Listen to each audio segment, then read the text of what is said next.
Well, hello and welcome back. A couple things. One of the big issues in the Apex is that the underbed storage, so about the bottom half, opens up. Obviously, you have the front pass-through, which takes up half the bed pretty much. We have a hard time squeezing in between the wall, lifting it up, trying to get stuff out. So one of the ideas everybody puts on is, add some gas struts. Um, Went on Amazon. Didn't know what poundage. We do have an upgraded full-size thickness memory foam mattress on this, so you do have to jump it up. I would not have thought that it's any more than 50 pounds, 60 pounds at the end. So I went on Amazon, very cheap. I think it was $24 or something like that. I ordered a set of 20-inch gas struts for the bed lift with, I think it's 60-pound struts. So I was assuming 60-pound each side. That's 120 pounds. Who am I to know that? Once again, didn't make a video of me lifting it, measuring it, putting it here, putting it there. And the directions they give you, forget it. You can't follow them. I did find a pretty easy solution. I may adjust it a little bit. I'm not sure. But one of the things I noticed is they make it so complicated. So I lifted the bed pretty much to where I wanted it to be. And I laid the strut down after it was released. And I put it to the end where it would have to be. And then I just mounted the brackets on the insides, pre-drilled obviously, because it's at 1x2 or whatever it is. Pre-drilled, mounted those, and then I just lifted up the strut to the plywood, measured into the distance it needed to be, and dropped some screws in. So for a few bucks, here's what we got. Obviously, it's so tight in here. You can't really get in there and lift it up. And like I said, we have this. So now you just grab a hold of it and lift it up. So it does come down a little bit. So I'm assuming I'm going to have to probably get stronger struts. And once again, it's this distance. It's not a full. If it was a full, the whole plywood would lift up. But the idea here was just to make it easier to get in here and lift up easy. As you see, I did it with a couple fingers. So what did I do? Basically, I opened up the strut. I put the end of the strut here. Came back, mounted it. Pre-drilled and mounted it. Did the same thing on the other side. Then I brought the strut up to where it was relaxed. As you see, I messed up the first time. I was off by, half an inch. So I measured him from the end. I did have it there. It did fine, except for this hit this inside edge. So it didn't close all the way. Anyway, I adjusted that one. Screwed it in. Over there. Did the same thing. No measure back, measure up, down, in, the whole 9 yards. Just make it simple. Okay, so you can see it comes down. Nice and easy. Lifts up nice and easy. So yeah, it's I gotta clean up my mess, clean up my tools. It makes things much easier. Couple other things. I don't have it in yet, and excuse the mess. Pizza stone. We purchased a pizza stone for the oven. For everybody that needs, it lays here. Okay, and it'll lay inside these holes. This oven has never been used, so excuse the dust. It lays all the way in here so it doesn't cover the holes.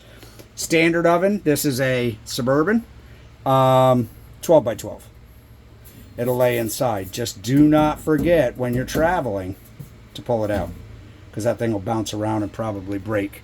But from what I gather, and all the reviews and everything else, a pizza stone is the way to go inside of an oven. You're not cooking on it. You're just using it to disperse even heat on your baking pan if you're doing cookies, whatever you're doing inside. We've never used the oven, but why not be prepared, right? So that was a couple things. Got the awning out. It's still fairly clean. I opened it up and let the water dry off so it's not all mildewy. So yep, we are ready. I put the new sheets and stuff on the bed. We're ready to go as soon as I clean up this mess, obviously. I did sanitize the black tank and fresh tank. You know, I had a little tiny bit of an odor to the black tank. I didn't like it, so I went ahead and sanitized it. So it's ready to go. Another simple video. No frills. Didn't lift up the bed, show you how I measured with a tape measure and showed you the marks on the tape measure. It's just, it's too long, it's too lengthy. My videos are long enough because I ramble on. So, if you like these little videos, like and subscribe below. Not in this for anything else other than to maybe help somebody else that's doing the same thing. I do a lot of things in life, as you've seen on my previous videos. I got these 2 struts, I opened it up, I looked at the packages, and I said, oh my God, everything I've done and know how to do. I just did a timing belt on my 2.8 diesel. I didn't know how they wanted these struts installed. There's really no depth instructions and the whole 9 yards. So it ended up turning out to be simple. All right. Another thing, just a quick hint. We plan on replacing at least in the kitchen, or in the dining area, because I work from here when we're out camping. We go on extensive trips. I work remotely. So one of the things is the original cushions. This is a 2017. And if you watched in previous videos, it was nasty when we bought it, and somebody had lived in this thing. So they probably sat on these cushions. Cushions are still 4 inches thick. I think it's the cheapest foam you can get to put in them. So obviously this is your standard cushion. You know, thickness, the whole 9 yards. And so what I did was I had, from the clipper, I had one of those 2-inch gel toppers for the bed to make that, because that was a standard RV mattress.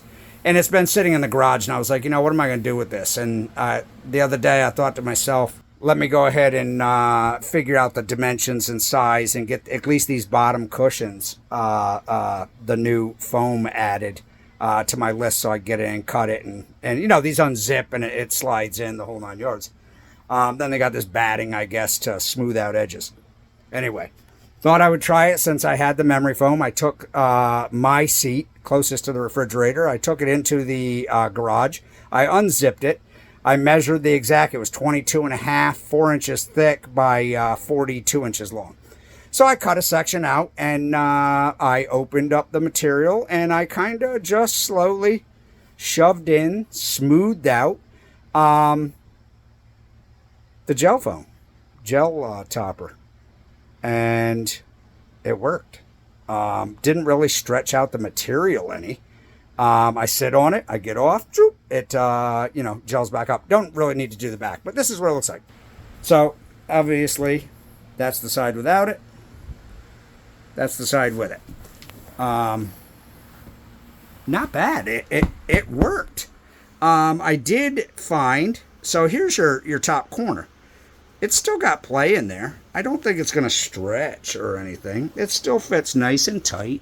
Looks good across the front. What I did notice, though, is the way they've designed these backs is the back sits on top of the cushion, and then it just wedges under this little flap. And that's kind of what holds that back in place, unless you Velcro it, I guess. And you want this to be pretty smooth across the top. But it's really pliable. It moves around. This one, after I did it, I did the full depth of the cushion. Okay? And I noticed that this was, you can see it's a little high now, but it pushes right down. Because obviously I'm 2 inch of memory foam higher. So what I did was took the memory foam back out. I cut about 4 inches off of it. And so now you can see it dips down in the back. Still, once again, not an issue. I just do this and there. And now it actually sits in a ridge. I don't know. Tell me below if you've done something similar or if this was just a outright stupid idea. But it seems to work. I sit on it. It's nice and cushiony. And it works for now. I have no problem with ordering the proper foam to do the job. I just didn't have time. So I had what I had here. Gonna try next the couch cushions.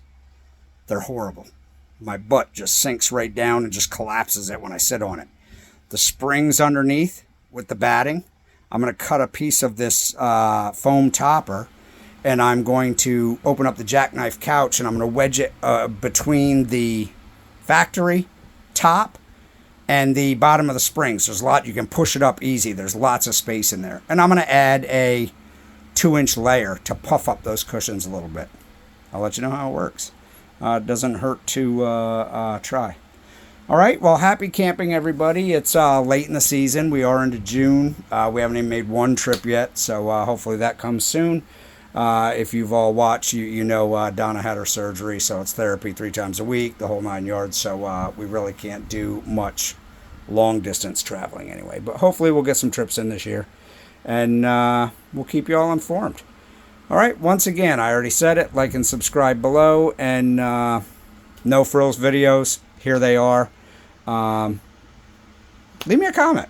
Tell me if you like them. If you don't like them, hey, dude, cut it out. It's not worth it. Don't even bother. Or, hey, that's cool, man. You're all over the scale with things. Camper, trucks, maintenance, yard. It doesn't matter. Whatever the video is, I'm going to throw it up here. All right. See y'all in the next one.